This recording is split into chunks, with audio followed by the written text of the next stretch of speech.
Assalamualaikum warahmatullahi wabarakatuh. Selamat datang di video kami.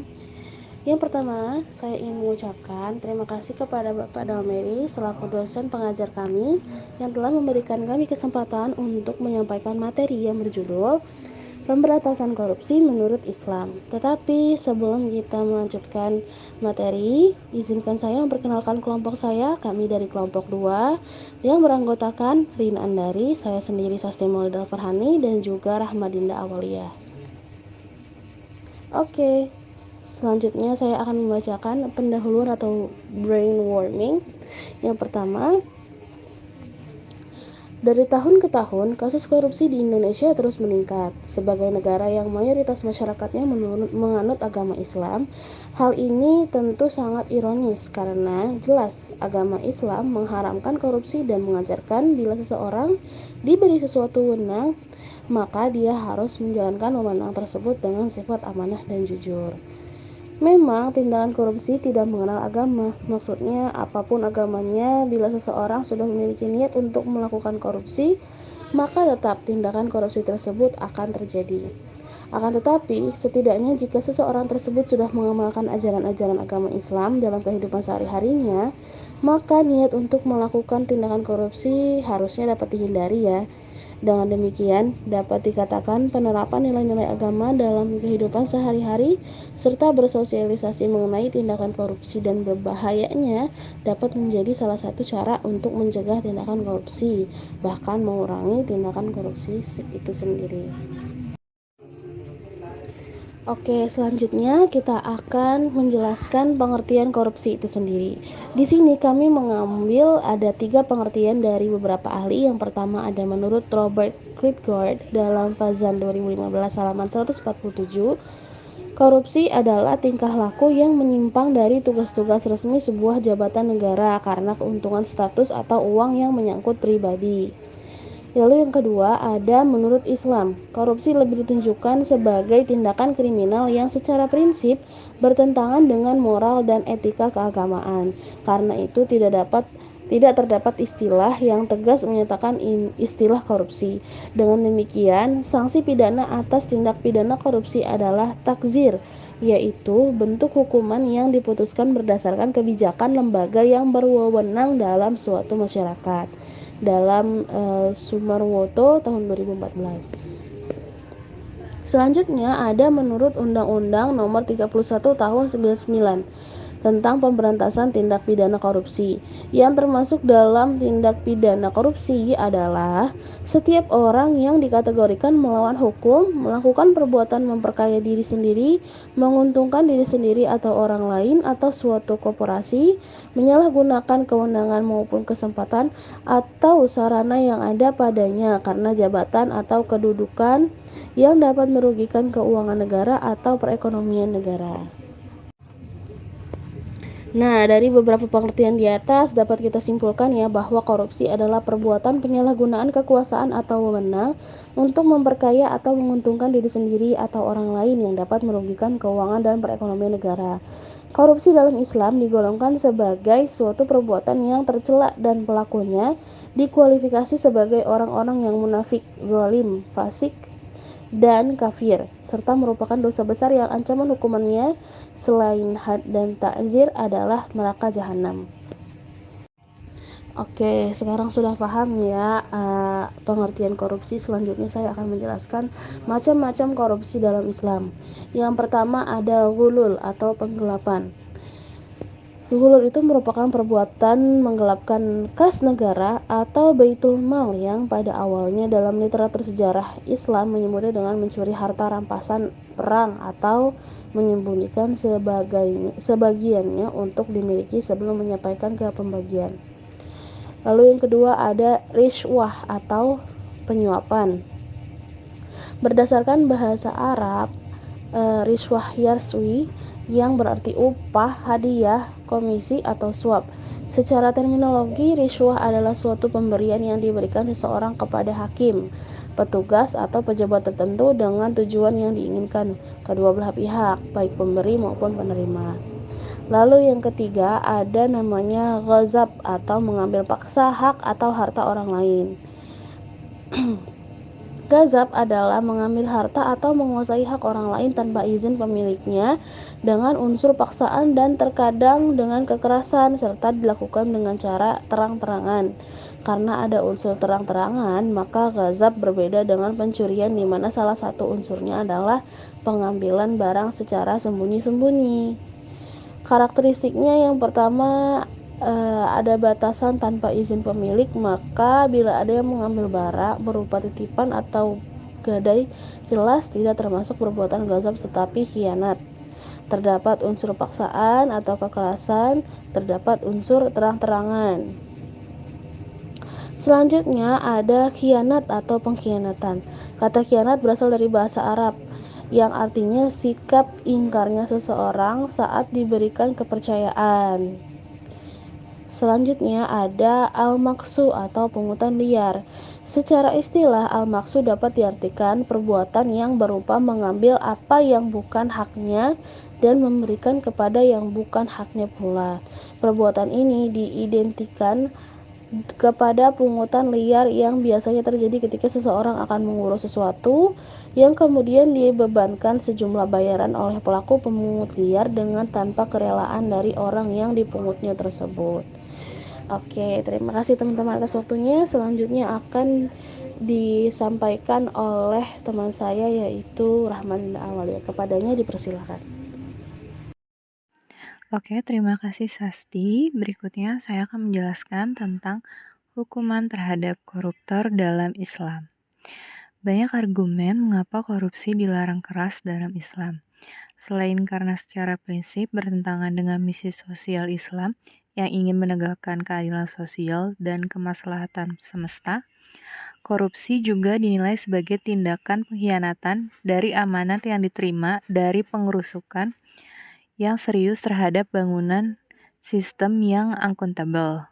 Jadi, korupsi secara hukum Islam ditetapkan sebagai tindak pidana karena termasuk bentuk tindakan al-masyiyah dan terbuka untuk dikriminalisasi. Berikut ini adalah hukuman yang diterima bagi koruptor. Hukuman terhadap koruptor dalam Islam yang pertama itu dilihat dari sanksi yang diterapkan bervariasi sesuai dengan tingkat kejahatannya. Dalam menentukan hukuman terhadap koruptor, seorang hakim harus mengacu kepada tujuan syara dalam menetapkan hukuman, kemaslahatan masyarakat, situasi dan kondisi lingkungan, serta kondisi sang koruptor. Sehingga sang koruptor akan jera melakukan korupsi dan hukuman itu juga bisa sebagai tindakan preventif bagi orang lain. Hukuman takzir dapat diterapkan kepada pelaku korupsi. Karena korupsi sama seperti hukum gazab, walaupun harta yang dihabiskan si pelaku korupsi melebihi nisyab harta yang dicuri, yang hukumannya potong tangan, tetapi tidak bisa disamakan dengan hukuman terhadap pencuri, yaitu potong tangan ya. Hal ini dikarenakan termasuk syubhat. Akan tetapi disamakan atau dikiasyakan pada hukuman pencurian yang berupa pencuri mengembalikan uang hasil curian. Dalam jarimah korupsi ada 3 unsur yang dapat dijadikan pertimbangan bagi hakim dalam menentukan besar hukuman. Yang pertama, perampasan harta orang lain. Yang kedua, pengkhianatan atau penyalahgunaan wewenang. Dan yang terakhir, kerjasama atau kong kali kong dalam kejahatan.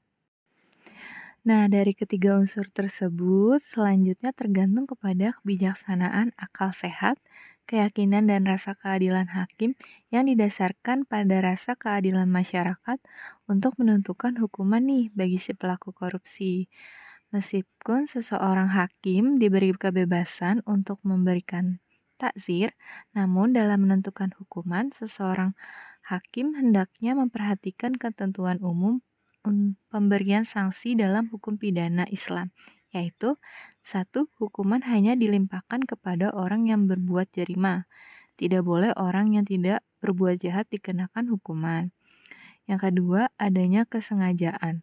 Seseorang dihukum karena kejahatan apabila ada unsur kesengajaan untuk berbuat jahat. Tidak ada kesengajaan berarti karena kelalaian, salah, lupa, atau keliru. Meskipun demikian, karena kelalaian, salah, lupa, atau keliru tetap diberi hukuman. meskipun bukan hukuman karena kejahatan, melainkan untuk kemaslahatan yang bersifat mendidik. Yang ketiga, hukuman hanya akan dijatuhkan apabila kejahatan tersebut secara meyakinkan telah diperbuat. Nah, yang terakhir, berhati-hati dalam menentukan hukuman, membiarkan tidak dihukum dan menyerahkan kepada Allah apabila tidak cukup bukti. Nah, selanjutnya yang kedua, pemberian hukuman yang mendatangkan efek jera. Hukuman bagi koruptor di Indonesia selama ini tidak dapat mendatangkan efek jera. Oleh karena itu, Majelis Ulama Indonesia merekomendasikan agar pelaku korupsi dihukum mati. Selain mendorong pemberlakuan hukuman paling berat itu, MUI juga mengusulkan agar terpidana korupsi dihukum kerja sosial. MUI mendorong Majelis Hakim Pengadilan Tipikor menjatuhkan hukuman seberat-beratnya kepada koruptor kakap, bahkan hukuman mati. Nah, pekerjaan sosial itu seperti apa sih? Mereka itu harus membersihkan fasilitas publik seperti pasar, terminal, lapangan, panti asuhan, dan sebagainya untuk memberi efek jera dan mencegah masyarakat agar tidak mengikuti jejak para koruptor. Selanjutnya, yang terakhir, usulan pemberian hukuman mati bagi koruptor. Sebelum ini, usulan hukuman mati bagi koruptor di Indonesia sebenarnya telah disampaikan sejumlah lembaga dan aktivis anti korupsi.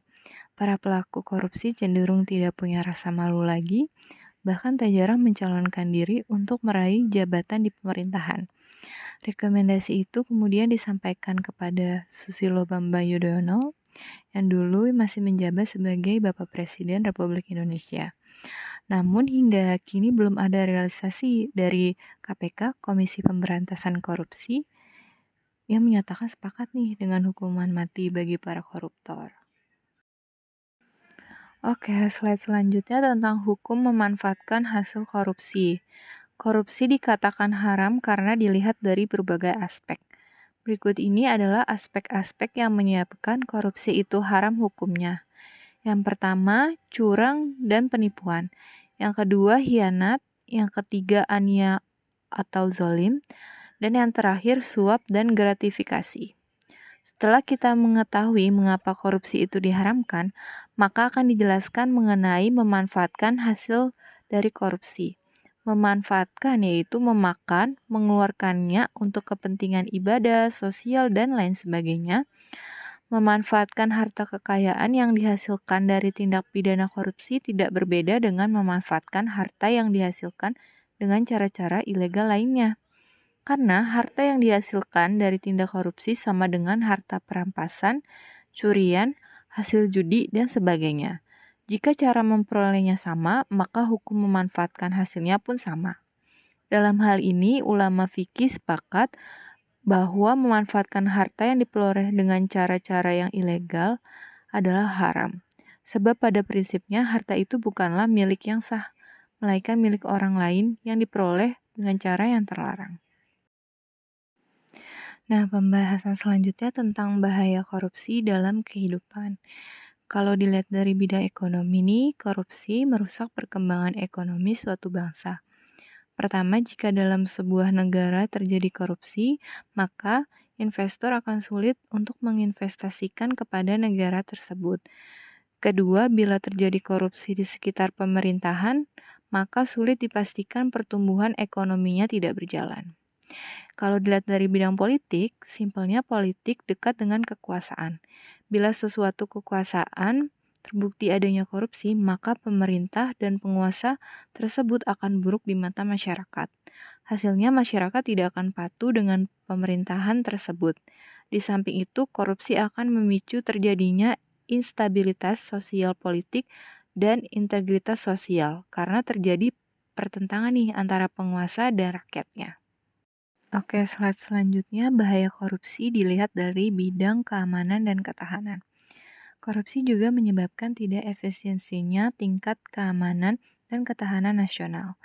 Pengangguran di mana-mana yang menyebabkan makin banyaknya angka kriminalitas. Kualitas pelayanan yang sangat jelek. Dan hanya orang yang punya uang saja yang akan mendapatkan pelayanan yang baik. karena mampu menyuap. Keadaan ini dapat menyebabkan meluasnya keresahan sosial, kesetidaraan sosial, dan selanjutnya mungkin kemarahan sosial. Selanjutnya dilihat dari bidang budaya nih. Ada suatu pendapat yang mengatakan bila korupsi Indonesia merupakan contoh dari bekas jajahan Belanda dulu. Itu merupakan sebuah contoh bila korupsi telah menjadi budaya buruk di Indonesia. Korupsi juga membahayakan terhadap standar moral dan intelektual masyarakat.